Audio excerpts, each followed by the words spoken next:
সামনে বাংলাদেশে আমাদের জন্য ভয়াবহ সে আর একটা সিপাহী বিপ্লবের পরিণতি অপেক্ষা করছে। আপনারা অনেকে ভাবতেছেন এইটাও কি সম্ভব? জামাতের ভাইয়েরা অনেকে বুঝে না, বলে কি করে সম্ভব? মনে করাই দেই, শহীদ নিজামী মুজাহিদ সাহেবেরা মন্ত্রী হিসেবে সর্বশেষ যখন সম্ভবত 2006 বা 2007-এও মন্ত্রী ছিলেন, বলেন তো তার কয় বছর পর তাদেরকে ফাঁসি দেওয়া হইল?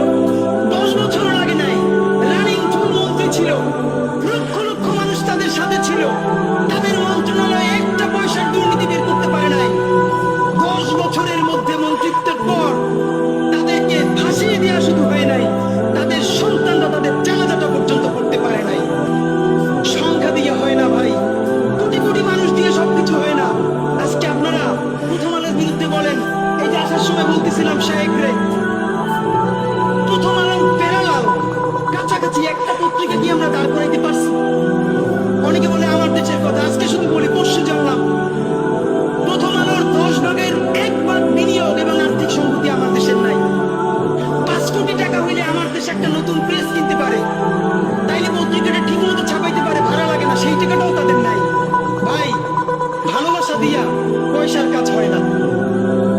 50,000 টাকা দেয় এই লোকটার স্যালারি, এই কাজ যদি 20,000 টাকা দিয়ে করাইতে চান, কোনদিন 50,000 টাকা রিপোর্ট এবং স্কিল আপনি পাবেন না।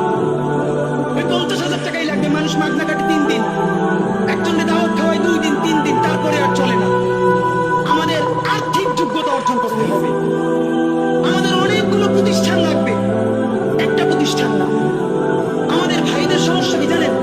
সে আজকে যদি হাটাজারি মাদ্রাসা দিয়ে কেউ একটা পত্রিকা বার করে, সেই পত্রিকাটাও সে জাতীয় মুদ্রা বানাবে না, দেবে দৈনিক হাটাজারি। সে বানাবে মানে কোনো না কোনো ঘুরে ফিরা তার চিন্তায় মননে মগজে প্রথমে হয়তো হাটাজারি, সর্বোচ্চ বড় হইলে হেফাজত, এরপরে সর্বোচ্চ বড় হইলে বাংলাদেশের শুধু মুসলমান। ভাইরা, এই মুসলমানের বাইরের যে জনগোষ্ঠী, সেটা কি আপনার না? আপনি ভাবেন এই দেশের আপনি প্রধানমন্ত্রী, তারপরে ভাবেন আপনার জনগোষ্ঠী কারা, আপনি সেরকম চিন্তা করেন। সুতরাং আমি কথায় অনেক ভুল ভ্রান্তি বলতে পারি, কিন্তু বিশ্বাস করেন আমার কলিজা চিনলেও আপনারা শুধু যেটা পাবেন সেটা হইল আমি চক্ষু বন্ধ করে দেখতে পাই